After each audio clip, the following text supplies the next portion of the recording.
For example जैसे एक car है और वो मूव कर रही है विद कांस्टेंट स्पीड, तो वो भी इक्विलिब्रियम में होगी अगर उस पर नेट फोर्स 0 है। तो यानी कि एक मूविंग ऑब्जेक्ट भी इक्विलिब्रियम में हो सकता है और एक स्टैटिक ऑब्जेक्ट भी इक्विलिब्रियम में हो सकता है। तो जरूरी नहीं है कि ऑब्जेक्ट जो है वो रेस्ट में हो, और y पॉजिटिव हो जाएगा और उसकी वैल्यू फाइंड हो जाएगी। तो हमारे पास y की वैल्यू है वो आ जाएगी 15, तो y यानी कि होगा 15 न्यूटन। तो y की वैल्यू हमने फाइंड कर ली, यहाँ पर मैं लिख देता हूँ कि y हमारे पास आ गया है 15 न्यूटन। स्टूडेंट्स, आज हम डिस्कस करेंगे Newton's first law of motion का इक्विलिब्रियम से क्या रिलेशन है। तो स्टूडेंट्स देखते हैं कि हमने पढ़ा था कि Newton's first law of motion में कि ऑब्जेक्ट पर जब नेट फोर्स यानी कि रिजल्टेंट फोर्स 0 हो तो वो ऑब्जेक्ट जो है वो अपनी स्टेट को चेंज नहीं करता, यानी कि जब रिजल्टेंट फोर्स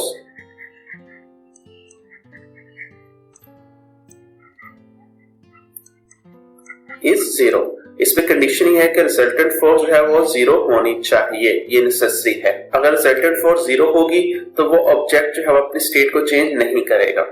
तो स्टूडेंट्स, अगर कोई ऑब्जेक्ट अपनी स्टेट को चेंज नहीं करता और उस पर रिजल्टेंट फोर्स भी 0 है तो हम कहते हैं कि वो ऑब्जेक्ट इक्विलिब्रियम में है। इक्विलिब्रियम की भी यही डेफिनेशन है सेम। मैं यहां पर लिख देता हूं, if an object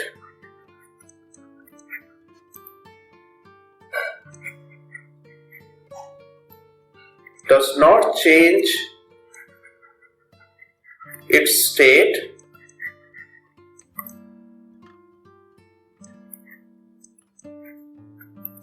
and second क्या है, उस पर रिजल्टेंट फोर्स भी 0 हो and the resultant force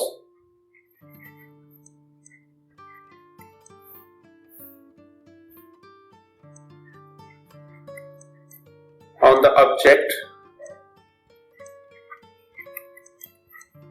is also 0, resultant force भी 0 हो, तो ऑब्जेक्ट इज इन इक्विलिब्रियम। तो ऑब्जेक्ट जो है वो इक्विलिब्रियम में होगा।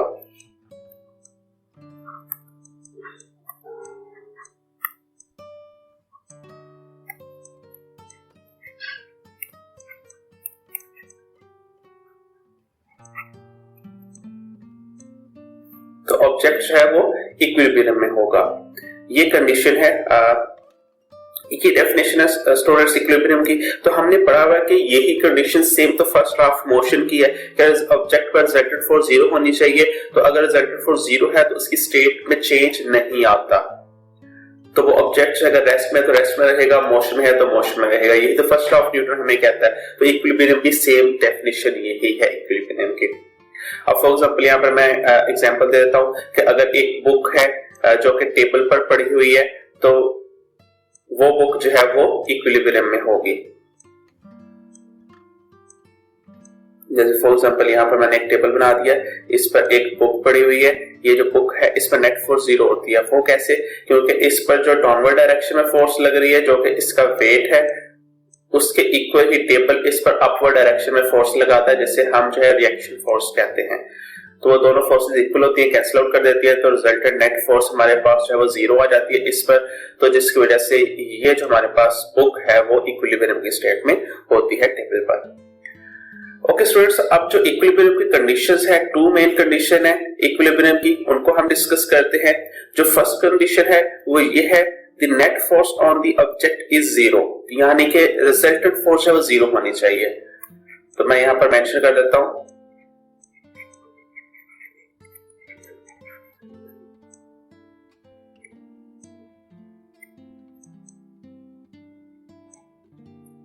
the resultant force on an object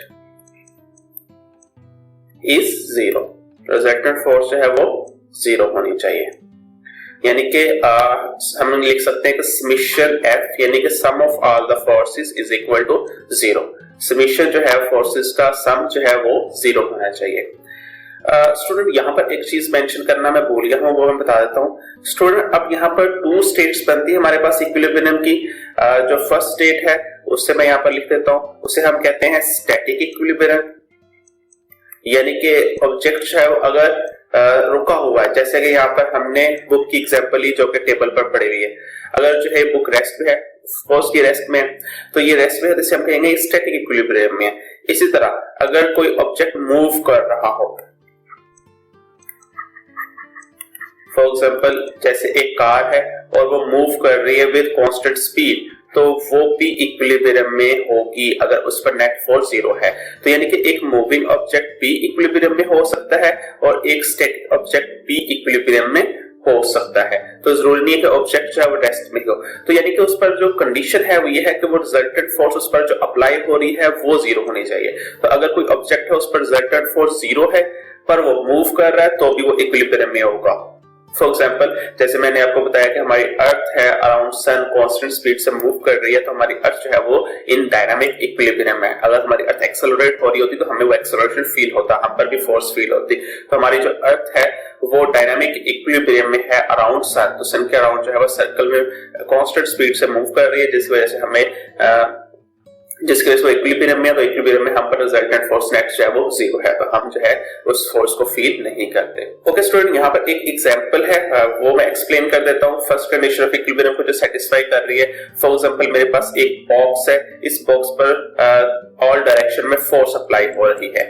ये एक बॉक्स है और इस पर ऑल डायरेक्शन में फोर्सेस अप्लाई हो रही हैं। मैं सपोज कर लेता हूँ कि इस डायरेक्शन में फोर्स जो है वो 10 न्यूटन अप्लाई हो रही है। ओके, एंड यहाँ पर हमें फोर्स नहीं मालूम, एक्स कह देता हूं मैं इसे। इस तरफ जो फोर्स है वो 18 न्यूटन अप्लाई हो रही है नेगेटिव एक्स एक्सिस की डायरेक्शन। यहाँ पर जो फोर्स है उसे मैं वाई कह देता हूं, हमें नहीं मालूम वो कितनी है। यहाँ पर जो फोर्स है वो 25 न्यूटन है। ओके, और यहाँ पर जो फोर्स है वो 10 न्यूटन। इसी तरह जो ऊपर है फोर्सेस, यहाँ पर जो फोर्स है मैं सपोज कर लेता हूँ वो 20 न्यूटन है। ओके, एंड यहाँ पर जो फोर्स है उसे मैं सपोज कर लेता हूँ तो वो 30 न्यूटन है। अब ये फोर्सेस एक बॉक्स पर अप्लाई हो रही हैं और मैं यहाँ से इसको सॉल्व कर सकता हूँ इस मैथमेटिकल प्रॉब्लम को, और मैं यहाँ पर x और y की वैल्यूज फाइंड कर सकता हूँ। ये मेरे पास y है और ये हमारे पास x है। अब इसको अगर हमने सॉल्व करना है तो किस तरह करना है, हम किस तरह जो है वो x और y की वैल्यूज को फाइंड कर सकते हैं, उसको हमने यहाँ पर करना है। तो स्टूडेंट चलें x और y की वैल्यूज को फाइंड करते हैं। तो अगर ये बॉक्स है इन इक्विलिब्रियम है, यहाँ पर मेंशन कर देता हूँ बॉक्स है वो इन इक्विलिब्रियम है।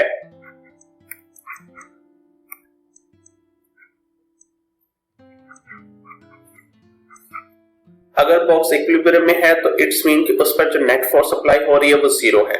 तो स्टूडेंट्स यहाँ पर देखते हैं कि नेट फोर्स एक्स एक्सिस की डायरेक्शन में, अब मैं फाइंड करता हूँ एक्स एक्सिस की डायरेक्शन में जो फोर्सेस अप्लाई हो रही है वो नेगेटिव एक्स एक्सिस की डायरेक्शन में 18 और पॉजिटिव एक्स एक्सिस की डायरेक्शन में 10 और x अप्लाई हो रही है। तो मैं sum of all the forces यानी कि summation of all the forces is equal to 0 होगा। तो मैं सम करता हूं, तो सम में यहाँ पर मैं लिखता हूँ कि समेशन fx जो x एक्सिस के लॉन्ग जितने भी फोर्सेस लग रही है उनका सम 0 होगा।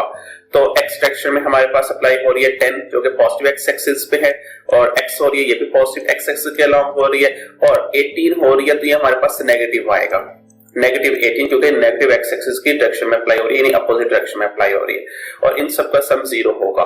तो यहाँ से मैं x की वैल्यू फाइंड कर सकता हूँ, यानी कि हमारे पास x आ जाएगा 10 plus x is equal two plus 18। यहाँ पर ये माइनस 18 जो है राइट साइड पर आ जाएगा तो प्लस 18 हो जाएगा, और x हमारे पास आ जाएगा 18 माइनस 10 और x होगा हमारे पास 8 न्यूटन।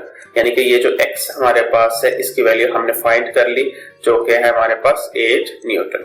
इस तरह हम y की वैल्यू फाइंड कर सकते हैं। तो y की वैल्यू फाइंड करने के लिए हमें करना पड़ेगा कि summation fy sum of all the forces along y is equal to 0। तो हम देखते हैं ये ऊपर जो फोर्सेस है ये पॉजिटिव में होगी, पॉजिटिव y एक्सिस में है, और जो डाउनवर्ड फोर्सेस होंगी वो नेगेटिव में होंगी। तो मैं यहाँ पर लिखता हूँ 20 पॉजिटिव प्लस 30 भी पॉजिटिव प्लस डाउनवर्ड में हमारे पास देखें y है, y नेगेटिव में आएगा, मैं यहाँ पर मेंशन कर देता हूँ negative y and plus negative 25 plus negative 10, इन सब का जो सम है वो 0 होगा। तो अब सम करते हैं 20 प्लस 30 हमारे पास हो जाएगा 50 माइनस y और ये हो जाएगा माइनस 25 एंड माइनस 10 तो ये हो जाएगा माइनस 35 इज इक्वल टू 0।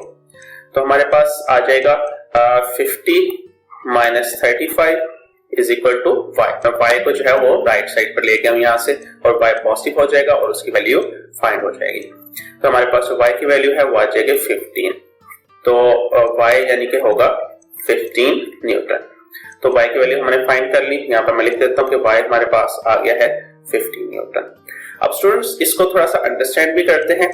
तो स्टूडेंट्स सबसे पहले कंडीशन देखते हैं, अगर ये बॉक्स पर रिजल्टेड फोर्स 0 है, जैसे कि यहाँ पर हमने देखा कि एक्स एक्सिस के अलोंग अगर हम फोर्स फाइंड करते हैं तो ये नेगेटिव के अलोंग 18 है और पॉजिटिव के अलोंग भी 10 + 18 है, तो ये बैलेंस हो जाएगी। इस तरह y एक्सिस के अलोंग जो पॉजिटिव एक्स एक्सिस है उसके अलोंग 50 फोर्स लग रही है, तो नेगेटिव के अलोंग भी 50 ही लग रही है, 15 + 25 + 10, तो 15 न्यूटन की फोर्स लग रही है। तो ये टोटल एक्स एक्सिस के अलोंग और y एक्सिस के अलोंग जो फोर्सेस है वो बैलेंस है, तो इस वजह से रिजल्टेड फोर्स जो है 0 है। तो अगर if the resultant force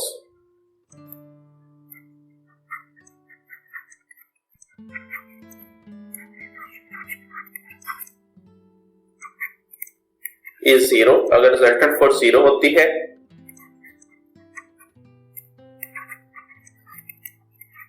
then object is in equilibrium. तो ऑब्जेक्ट जो है वो इक्विलिब्रियम में होगा अगर रिजल्टेंट फोर्स 0 होती है। स्टूडेंट्स लेट्स सपोज यहाँ पर हम एक कंडीशन क्रिएट कर लेते हैं कि रिजल्टेंट फोर्स 0 नहीं है। फॉर एग्जांपल यहाँ पर जो एक्स एक्सिस के अलोंग जो 88 न्यूटन फोर्स लग रही है, मैं इसे रिमूव कर देता हूँ। मैं कहता हूँ 8 न्यूटन फोर्स नहीं लग रही। अगर 8 न्यूटन फोर्स नहीं लग रही तो क्या होगा? अब पॉजिटिव एक्स एक्सिस के अलोंग फोर्स लग रही है 10 Newton and negative x axis के अलोंग फोर्स लग रही है 18 न्यूटन। तो अब नेगेटिव एक्स एक्सिस के अलोंग रिजल्टेंट फोर्स इंक्रीज हो गई है, यानी कि यहाँ पर जो टोटल फोर्स लग रही होगी नेट फोर्स वो एक्स एक्सिस के अलोंग वो लग रही होगी 8 न्यूटन इन नेगेटिव y एक्सिस। तो नेगेटिव y एक्सिस के अलोंग 8 न्यूटन फोर्स अप्लाई हो रही है और y एक्सिस जो है यहाँ पर बैलेंस है। और इसी तरह मैं यहाँ पर अगर सपोज कर लेता हूँ कि ये मैं 15 न्यूटन रिमूव कर दूं। अब मैंने ये एक्स एक्सिस के अलोंग मूव नहीं की 8 न्यूटन, अब मैं रिमूव कर रहा हूँ जस्ट 15 न्यूटन। एक्स एक्सिस हमारा अगर बैलेंस है, अगर मैं यहाँ पर y एक्सिस 15 न्यूटन रिमूव कर दूं तो ये 15 न्यूटन फोर्स ज्यादा हो जाएगी अलोंग पॉजिटिव y एक्सिस। तो स्टूडेंट यहाँ पर नोट करें, अगर हम नेगेटिव y एक्सिस के अलोंग में फोर्स रिमूव कर रहे हैं तो पॉजिटिव एक्सिस के अलोंग ऑब्जेक्ट मूव कर रहा है, और अगर हम पॉजिटिव एक्सिस के अलोंग फोर्स रिमूव कर रहे हैं तो नेगेटिव एक्स एक्सिस के अलोंग मूव कर रहा है। तो यहाँ पर मैं इस सिचुएशन को लिख देता हूं, इफ वी रिमूव